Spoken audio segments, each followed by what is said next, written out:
Hi guys, welcome back to my channel. My name is Shughar and this is Shughars Room. Thank you for clicking on that link to watch this video. If you're already a subscriber, thank you so much for subscribing. I really appreciate it. If you haven't subscribed, please subscribe, please. And this is me begging you, like, this is my please. Oh my goodness. Okay guys, please subscribe and turn on the bell button so you get notified every time I have new post up. Like, see my face, see how swollen my face is. I am so sleepy, but I literally had to do this video because I already promised that I was going to do it. And this year I am taking this thing serious. Like, I'm not even playing. Anything I say I will do it. Okay, so at least to tell me we're done, please click on the subscribe button and then let's do this.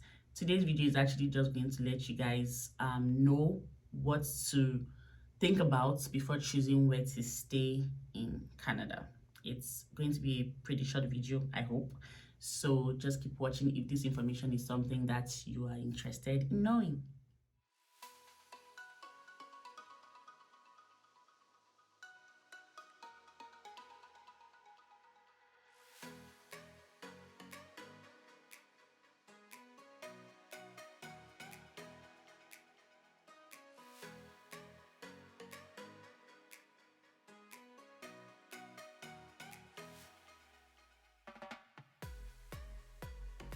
Okay guys, so if you haven't subscribed, again, please help me and subscribe because I'm trying to grow this channel and I know that I need your support to do that. I'm going to put in the work this year and I know that I'm bringing in premium content. So you guys have to come with me and let's all come correct, you know, let's do this thing. So basically, if you haven't seen my face before, this channel is actually a lifestyle channel. And this year, my focus is going to be on immigration. So Canadian immigration, immigrating here, getting settled here, you know, all those stuff. That's what I'm going to talk about on this channel. So that I'm also going to talk about businesses, entrepreneurship. I have businesses back home in Nigeria. I have a 9-to-5 here in Canada. So I'm going to talk about that mix, you know, how to deal with your side hustle, how to make it prosperous, you know, how to make that money. Yeah, so that's another thing I'm also going to be talking about this year. So also, yes, I'm going to talk about exploring Canada because yes, this started as a travel vlog. Unfortunately, Corona happened and you know, but yeah, I'm going to also try as much as possible to let you guys see the beauty of my current country, at least until we can go out, right? I'm going to try my best to explore Canada and bring you guys with me. So without much ado, let's get on to today's video. First of all, I just want to say thank you to all of you for your comments on my last video. It was really sweet. I was just smiling all through. Thank you guys so much. Thank you for your prayers. And I say amen. And thank you for watching. Okay, so today's video. First of all, this video is talking to people that are coming here to be permanent residents. So provincial nomination or regular federal skilled workers, whichever one you are coming to Canada with, you're fine. I'm talking to all of you. I'm not talking to temporary residents at this point because if you're coming as a temporary resident, you already know where you're going to, right? So yeah, I think you're good. Okay, so I'm going to be looking at my phone a lot because I have notes here. Now, the first thing is, if you're nominated by a province, your life is easy because you already know the province you're nominated by. So you know that you're going to live there, right? You just need to choose the city. So that makes your life a whole lot easier than someone who doesn't know where they want to live in Canada. So Canada has 10 provinces and 3 territories. So that's a lot of places to choose from. So the first thing you want to do is choose where you want to stay. If you're nominated as by a province, you just know that you have to choose the city in that province. So it just makes sense that this province expects you to work and live there to develop it, right? That's why they gave you that nomination. So it will be pretty unfair for you to decide that, oh, I got this nomination from Ontario, but no, I want to go and stay in Alberta. Don't be like that, okay? Go there, live there, work there, and pay your taxes. Like, that's the least you can do. I'm not sure if you're under any moral or legal obligations. Okay, not moral. I'm not sure if you're under a legal obligation to stay in the province that nominated you, but I know for sure you're under a moral obligation, right? So you might want to confirm that. I'm not sure, but totally confirm if you need to stay there legally so you don't put yourself in trouble, okay? right? So if you can stay anywhere, you just have to decide on the province you want to reside in, then on the city. So don't just say, oh, I want to stay in Ontario, I want to stay in um Alberta, I want to stay in where Manitoba. Those are a city here is bigger than the whole of Nigeria if you're coming from Nigeria, for instance. So that's just very vague. People always say, oh, where are you? You're in Ontario. I want to stay in Ontario. No, you don't say that, baby. That's just nope. You have to choose the city you want to stay. So you say, oh, I want to stay in Toronto. Oh, I want to stay in Ottawa. Oh, I want to stay in London. Oh, I want to stay in Kitchener. Oh, I want to stay in wherever you want to stay, right? Calgary, which a lot of Nigerians seem to favor, and I do not understand why. Okay, so the first thing I normally tell people is choose a province where. So this is assuming you don't already have a job coming from your country, right?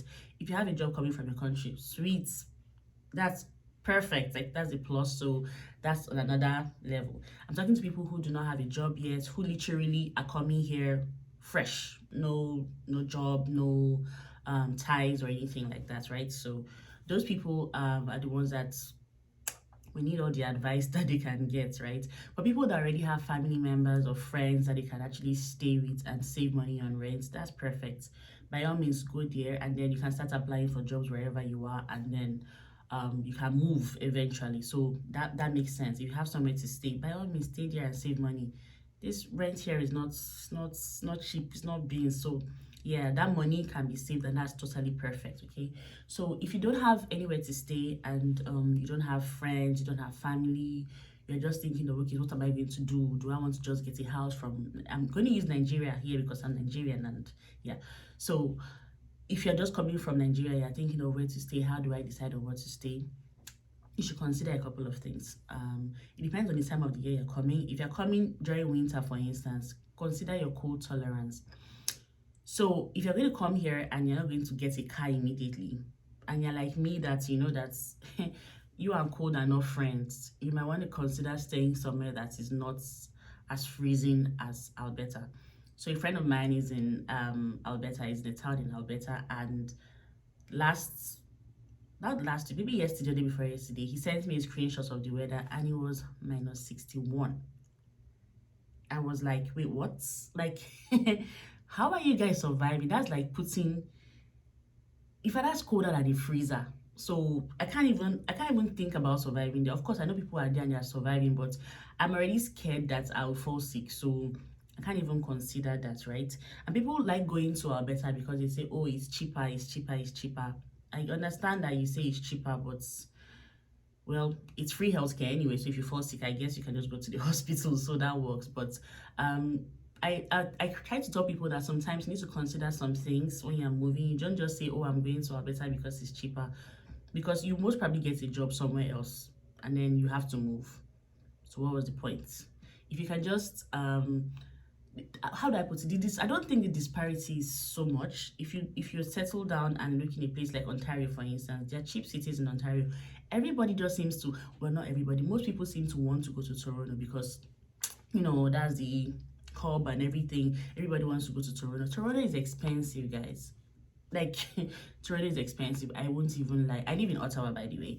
Toronto is expensive. So for you to say you want to just wake up and go to Toronto, that means you have money, okay? There are cheaper cities that are in Ontario. So that's why I keep saying that whenever you say Ontario, when you think Ontario, don't just think Toronto. There are a couple of places. I mean, Ottawa is cheaper than Toronto. There are cheaper cities than Ottawa as well. So you don't just base your judgment on Toronto, for instance. That would just be shooting yourself in the foot. So also, in another video, I'm going to talk about how this, like choosing a location where to stay, comes into play as regards to your job description, right? I'll talk about that in my next video.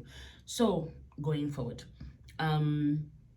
also, if you speak French, you have an edge over everybody as far as I'm concerned. So I think you can just choose anywhere to stay. If you speak French, you will get a job easily. You're fine. Like, so French speakers, you're good to go.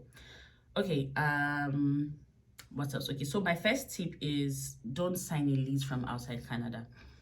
Now, I'm not saying don't do it ever, ever, ever, ever. Of course, if you don't have a choice, you have to do it. But just try and make sure that that lease is a very short lease. So 3 months, 4 months, if possible, if you can get somewhere that you can live in and pay month to month without signing a lease, that's just perfect. So the problem with signing a lease for 1 year is that you are stuck in that place for 1 year. So if you don't have a job, that's not really a wise decision to make, because you don't know where you're going to get a job. Also, because you don't know the city. You don't know if that's the area you like. You don't know anything about the city. Even if you have someone go and check out the house for you or check out the environment, the person is not you. The person might not know exactly what you want. So signing a lease for 1 year is just shooting yourself in the foot, really. So what you should do is, if you feel like you have money and you want to rent, just get an Airbnb. It might be a little pricey, but you would get what you want. So you can just go on Airbnb and search for different locations in the city. Of course, there are some places that will be cheaper than some.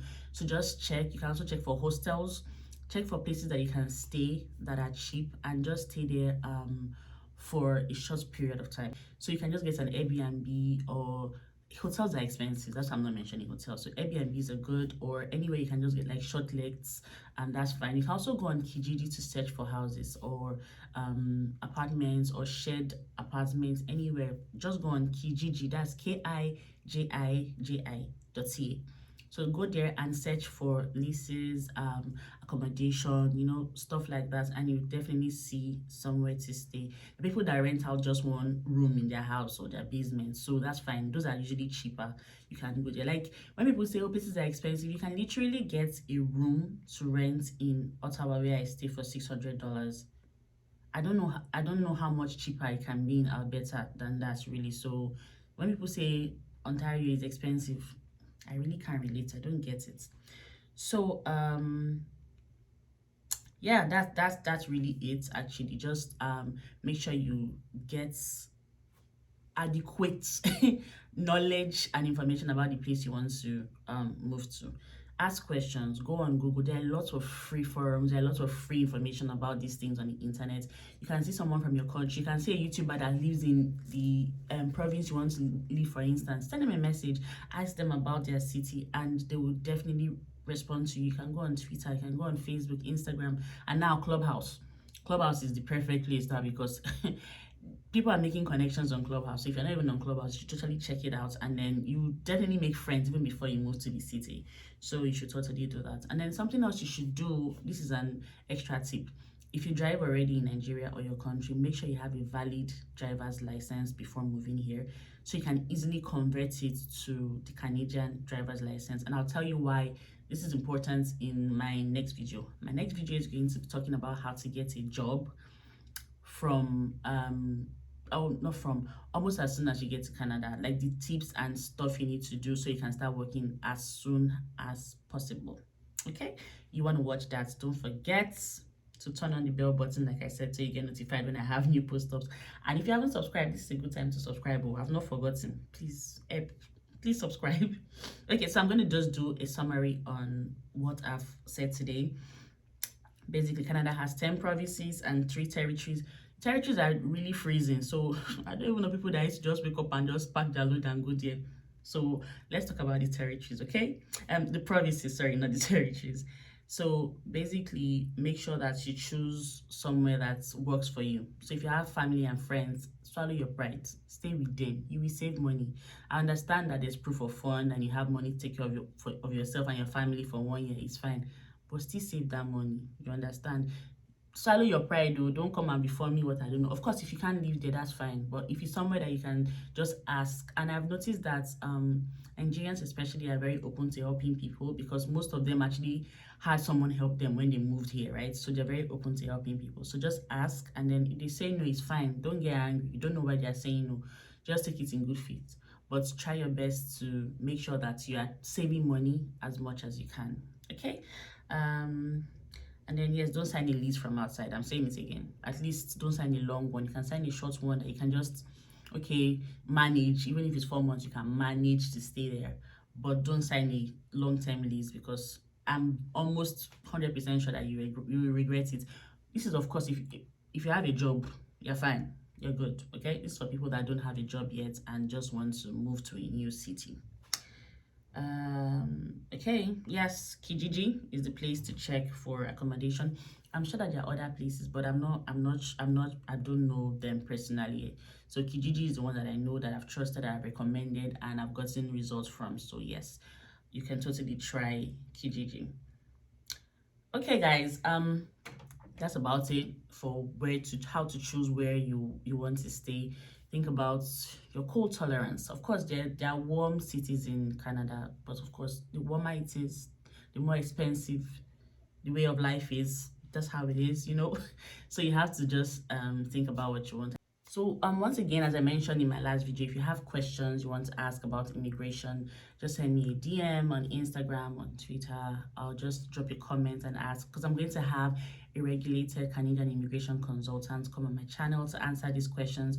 I'm going to say as much as I know, and then when my foil are finished, I will have somebody else that is a professional come and answer your questions, come and correct any mistakes I made, if I made any.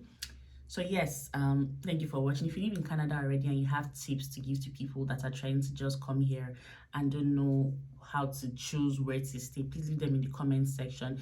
These things actually help people. It makes a whole lot of difference when people make informed decisions before moving to a new country, and it would be amazing if you could be of help to anybody in any way. So if you can give, even if it's free advice, please don't lie to these people. Tell them the truth, tell them as it is, so they can come here and immediately, you know, hit the ground running, get everything settled, be your brother's keepers. Okay, also, if you want to move to Canada and you don't know how to ship your things, don't worry, don't pay for extra luggage, don't waste your money. I'm going to link a video here talking about how I ship my things from Nigeria to Canada. It's very affordable, it's very fast, it's very secure, so you totally love it. Like, people have been using them and they've been giving me testimonials. So yes, you should totally watch that video if you don't know how to ship your things to Canada. Once again, my name is Shughar. Thank you for watching. If you haven't subscribed, please subscribe and turn on the bell button so you get notified when I have new posts up. I'll see you in my next video. Bye.